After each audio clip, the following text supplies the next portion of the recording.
CCSVI Alliance is proud to once again support the ISNVD conference with our Matching Dollar Challenge campaign. And we do this through the generosity of our patient community. Today we are speaking with Dr. Salvatore Sclafani, who is this year's ISNVD President. Dr. Sclafani, you were one of the charter and the founding members of the ISNVD. Would you talk to us a bit about how the organization has grown and how it has evolved over the past 6 years? Sure, Sharon. Firstly, thank you for asking me to speak to you about this so that we could improve the understanding and information about ISNVD and the work that we do. And welcome to your audience as well. Okay, thank you. Well, and let's see, in 2009, after Zamboni published his landmark paper describing an entity called CCSVI, or chronic cerebrospinal venous insufficiency, and its association with multiple sclerosis, and the possibility that treatment of those entities could lead to clinical improvements in patients with multiple sclerosis and other neurodegenerative disease, there was a broad interest among the medical community about this possibility in a very difficult disease. At that time, I put on a symposium in New York City, and many doctors flocked to the city to understand what this was all about. And it was there that many of us met for the first time, including many of the officers and important contributors to ISNVD met. Subsequently, in 2010, I had another symposium, and again, similar people came to the meeting, and we started to explore possibilities and describe the need for collaboration among ourselves. And in the day before that meeting, we met in my home, and we decided that we would create a society that focused on the venous aspects of neurovascular disease, since there were no societies that were interested in that. Well, to make a long story short, by the end of the meeting, we had drafted a charter, and ISNVD became a real possibility. It took some time. Even creating the name was not without its own challenges. But anyway, by the time we finished that 2010 meeting, there was definite interest in this, and then we progressed, created a charter, and then we had our first meeting when Dr. Zamboni was the president of the society in Bologna, Italy. It was a very interesting society at that time. It was predominantly focused on trying to understand exactly what CCSVI meant and trying to understand how it impacted on neurodegenerative diseases. And in the process of doing that, as more interested colleagues participated, we finally, after 2 years, started to focus on what it really meant to have this venous obstruction. What was the pathophysiology of the disease or the clinical entity of CCSVI that might be leading to neurological symptoms, or even possibly as a cause of neurodegenerative diseases like MS. And that really was a very important breakthrough as we got through that first meeting, because all of a sudden we realized that, firstly, there was a great deal that we could share with each other, because there were so many aspects of this entity that nobody understood. Well, not everybody. No. There were so many areas of this physiological process that not everyone understood. We each knew under little pieces of it. I understood, for example, the response of a vein to dilatation, I understood how one could image those entities, but I had no real fundamental understanding of how they would pathophysiologically affect cerebrospinal fluid drainage, cerebral perfusion, etc. And likewise, there were other people who were into the epidemiology of it, and there were other people who were interested in the diagnostic components, and that's how we really started to understand how little we knew, and how much we had to learn. Over the years, I think what we've done is created a collaboration where we've augmented each other's understanding of the whole process and what it really means and how it really affects the neuron. And in the process of doing that, it expanded beyond CCSVI and multiple sclerosis.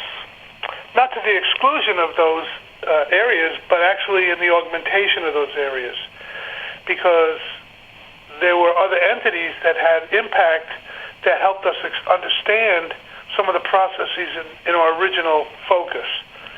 So what we've done is we've really incorporated so many new people into the process and progressively do so. Well, and you've also found that CCSVI, is not only, it's not just unique to MS, but it is unique to other neurological disease. The truth of the matter is, I don't personally think that it's unique at all. I think that, it's interesting when those original papers showed that patients who didn't have any disease had venous outflow obstruction. Yes.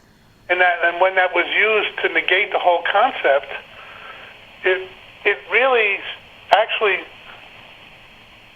made it more clear, to me at least, how this was working and what was causing these problems, and how could one explain that some people got sick and some didn't? Well, perhaps it's because the obstructions impact on the pre-existing disease rather than cause the disease. So it opened up a whole different variety of questions as we expanded and learned many things. For example, the whole aspect of cerebrospinal fluid hydrodynamics and how that impacts on cerebral perfusion, and how cerebral inflow perfusion deficits impact on damaged neurons is really interesting and really helps to understand this in a fuller way. I mean, we can, I can blow up the balloon in a vessel, and some patients get better and some not, but it's only by understanding the whole axis of perfusion of the brain, from the artery to the capillary to the vein to the cerebrospinal fluid, that we really can start to consider the possibility that we can be more refined in who really is likely to benefit and not. And we could never do that as isolated practitioners and researchers. We had to really come together to see this in different. Yeah, you had to start talking to each other, basically. We did. We had, and we had to hear what each other had to say in a formal process. Yes. There were many anecdotal conversations that were going on, but when you have to stand up in front of a podium and you have to, you have to explain your process and your theories, and you have people who are going to question it or want clarifications that stimulate you to, proceed down different avenues. I know that happened for me a great deal. Okay, well, thank you. Now, this year's program, the title of the program is How the Extracranial Venous System Influences Neurological Diseases. Do you want to give us a little bit of an overview about a few of the presentations that you think will be on the podium? Well, we decided that one thing that we did, and we hope to continue, is to have experts who might not even be part of our group come in and describe to us the facets of the diseases that they study that have neurovascular components. So talking about aging of the brain, talking about memory and cognition, etc., and how the small vessels involved. We're going to talk about MS as a vascular disease because, well, we talk about the veins. That's what's endearing to us. You know, there are other effects on the brain that may have nothing to do with the veins themselves. So we have to learn those things. So that's the first session is on what we call snapshots of neurological diseases from a neurovascular perspective. And we ask neurologists who specialize in different diseases to tell us about how vascular abnormalities impact or cause or affect the diseases that they study. Okay. So that's an interesting topic. I hope we'll continue to do that in different neurological diseases each year. And the next one is a very interesting topic. It's on the heart and the brain axis as it relates to neurodegenerative disease. You know, the heart obviously affects the vasculature, and the brain actually affects the heart function. So the topic, which started last year with our keynote speaker Matt Damon, from University of Amsterdam, talking about heart and brain in disease. He's going to talk about in neurodegenerative disease from the arterial point of view and how those things are affected. And then we have some other talks on the vascular imaging in neurodegenerative diseases. And then another interesting talk, which will summarize where we are now, by Robert Zavadanoff on the veins as they relate to neurodegenerative disease. So we're spreading it out a little bit, not just focusing on veins, because veins would be nothing without arteries. Yeah, absolutely. Arteries would be nothing without a heart. Yeah. So having it all together really very useful. Great. Of the disease. And Okay. we're going to have another continuation of our discussion about imaging in the brain, focusing on the vascular imaging. Vascular imaging is such an interesting topic that requires and ultimately responds to our desires for more interest.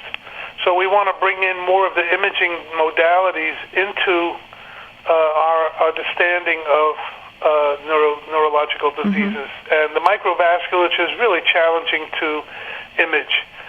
So we're going to hear again about a number of ways that we can look at the vasculature, you know, whether it be with nuclear imaging or MRI or a whole number of other things, Sure.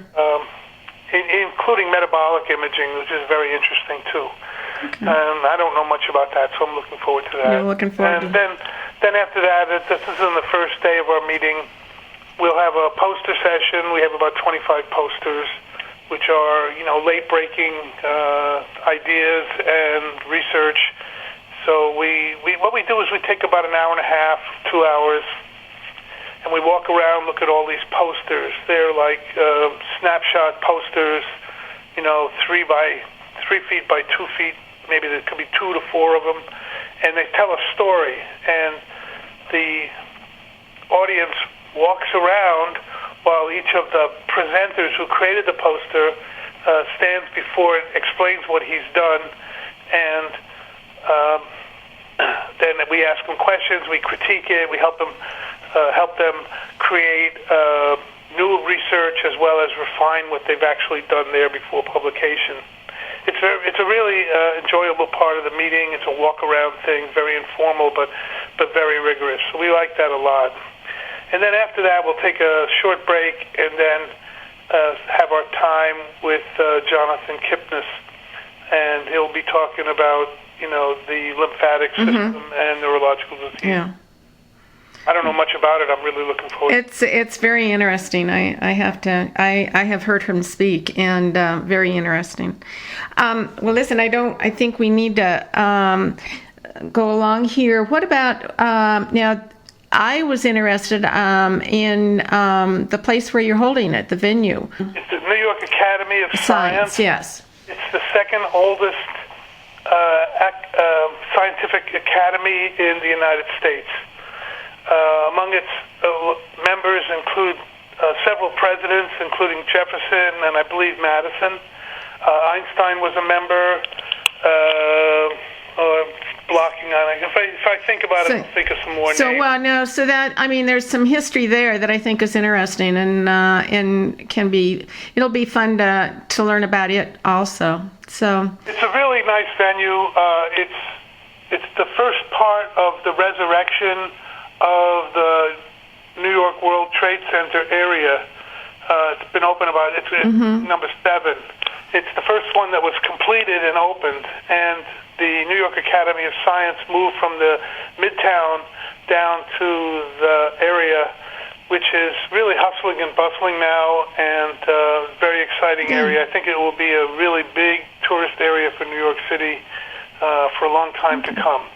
Thank you so much, Dr. Sclafani, for taking a few minutes here. And I look forward to seeing you again in April at the ISNVD conference, April 29th and 30th.